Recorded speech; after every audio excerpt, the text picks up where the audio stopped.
Tá cansado, cara? Tô, e você? Sempre.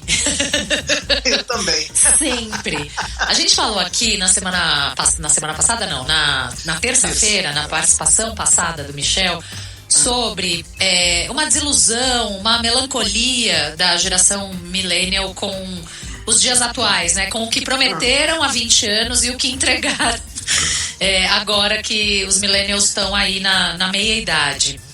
Michel, acho que vai resvalar um pouco aí quando fala de sociedades cansadas, e o título da nossa conversa é Sociedades Cansadas quando o progresso vira exaustão.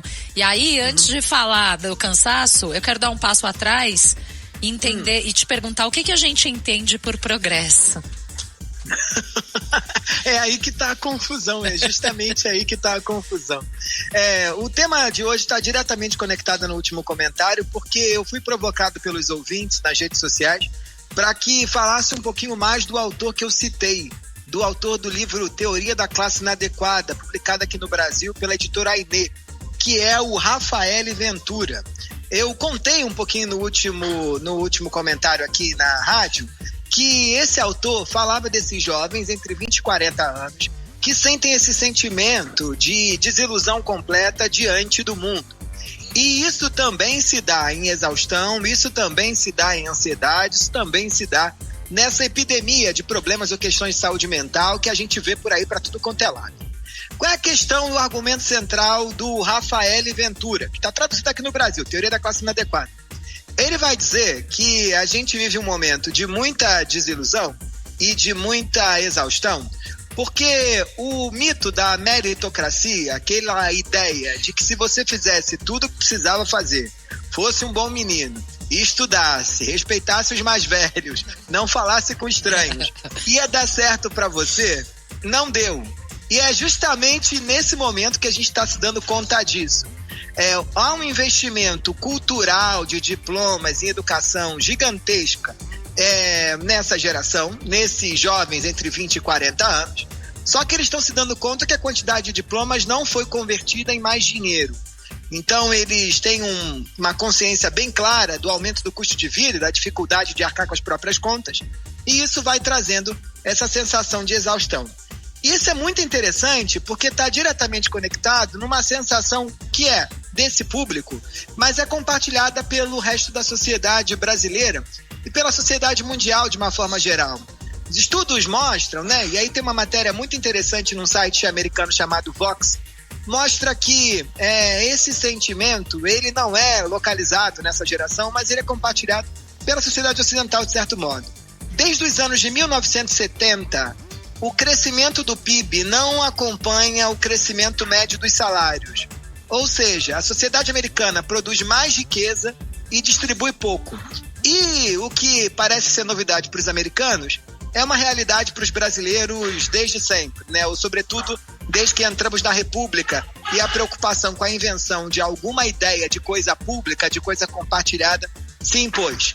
Então, essa ideia, ela é compartilhada por todo mundo, e a matéria traz um trabalho de um outro sociólogo, historiador, de origem russa, mas mora na Inglaterra, também traduzido no Brasil, que se chama Peter Turchin. Ele tem um livro que, o título eu adoro, que se chama O Fim dos Tempos. E ele vai falar que esses sentimentos de exaustão, de sensação de inadequação, eles são comuns ao longo da história. Ele faz um bárbaro levantamento de 2000 anos de história em várias sociedades, e ele vai mostrar que sempre que há o que ele chama da bomba da riqueza, dá nisso. E ainda, em geral, dá em algo maior para poder destravar essa bomba. O que é a bomba da riqueza? A bomba da riqueza é quando a gente tem crescimento econômico, percepção de progresso, percepção de avanço, só que isso não é compartilhado de forma equânime na sociedade. Então ele vai dizer, olha, isso aconteceu, por exemplo, em Roma, e isso foi um dos pilares fundamentais da queda do Império Romano. Isso aconteceu na Rússia czarista, às vésperas da Revolução Russa. Isso aconteceu na França, às vésperas da Revolução Francesa. E não estou dizendo aqui, né, e ele reforça muito bem no livro dele que eu li, não é que a gente está às beiras de uma revolução, mas esse sentimento de inadequação vai cobrar que a gente destrave isso de alguma forma. Então, pode ser em pensando melhor, distribuição de renda, pode ser tentando ofertar mais oportunidades para mais gente, pode ser reinventando o sistema e reinventando a vida de uma forma geral para tentar destravar isso.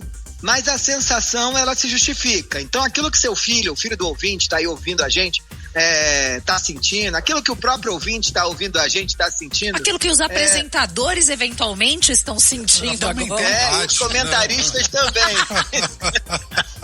Olha, eu queria dizer, eu vim aqui para dizer que isso não é culpa individual de ninguém, ou não é que a vida de ninguém deu errado. É de um momento mesmo que a gente está vivendo. A culpa e esses dois pensadores. A culpa é do sistema. Esses dois pensadores ajudam a gente. Eu vou repetir o nome dele. Um é o Rafael Ventura, no livro A Teoria da Classe Inadequada. Que está em promoção. Está em promoção, vale super a pena, é um livraço. Vai mostrar que tem muita gente com muito diploma, ganhando muito pouco. Não é um problema teu, é um problema da humanidade. E um outro é O Fim dos Tempos, desse Peter Turchin, que é publicado, se eu não me engano, pela Civilização Brasileira. Michel, aí, quando a gente percebe que a culpa não é nossa, que a culpa é do sistema, esse cenário, e quando eu tô falando a gente, eu tô falando muita gente, tô falando da coletividade mesmo, tem um potencial de revolta aí bastante latente quando a gente nota que você tá correndo na rodinha viciada, né? E aí? Então, justamente, como o Peter Turchin mostra. Ele vai dizer, olha, modelos de sociedade que deixaram essa bomba da riqueza acontecer, inventaram para todo mundo que existia uma única linha de progresso e sucesso. E ao mesmo tempo, essas pessoas seguiram a regra e não conseguiram aquilo que prometeram para elas. Elas arrumaram algum jeito de destravar isso, ou elas destravaram isso de algum modo.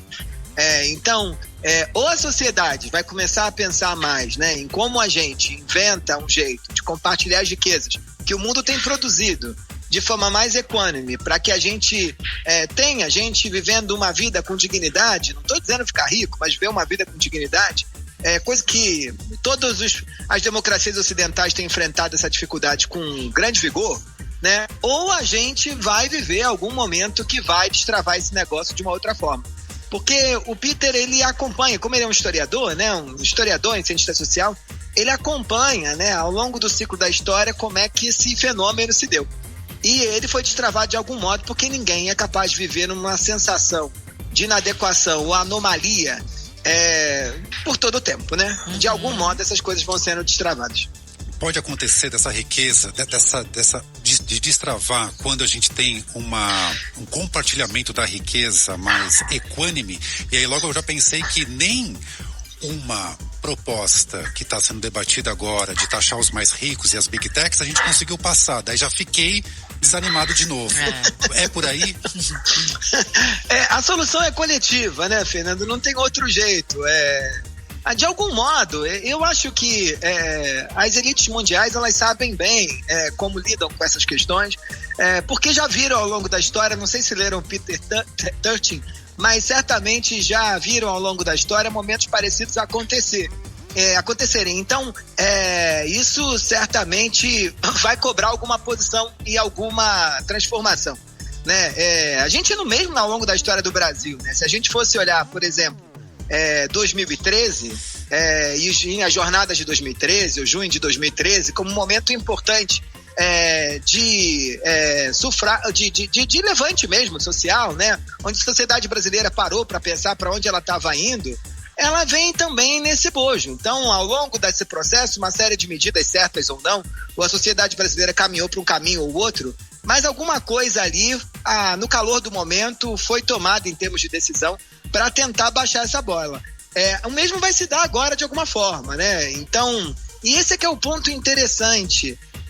As pessoas, elas não estão achando de forma alguma que elas precisam viver a vida das capas de revista ou ter o dia a dia da Odete Roitman quando era viva, né? Porque ninguém quer ter a vida da Odete Roitman. Por favor, agora não.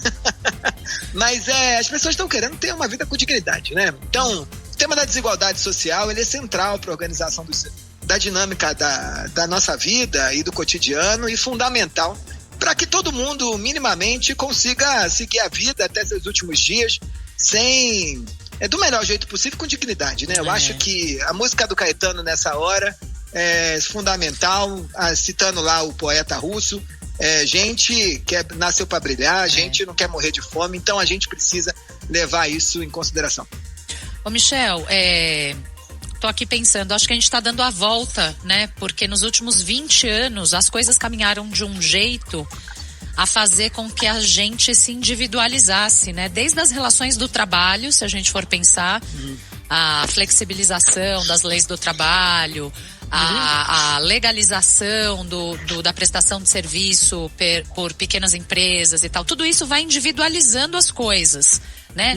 Eu me lembro do bordão, o empregado vai poder negociar diretamente com o patrão, e aí, obviamente, sem contar a questão política das organizações sindicais, né? O que eu tô falando aqui é de trabalhadores organizados, o que eu tô falando aqui é de uma sociedade coletiva.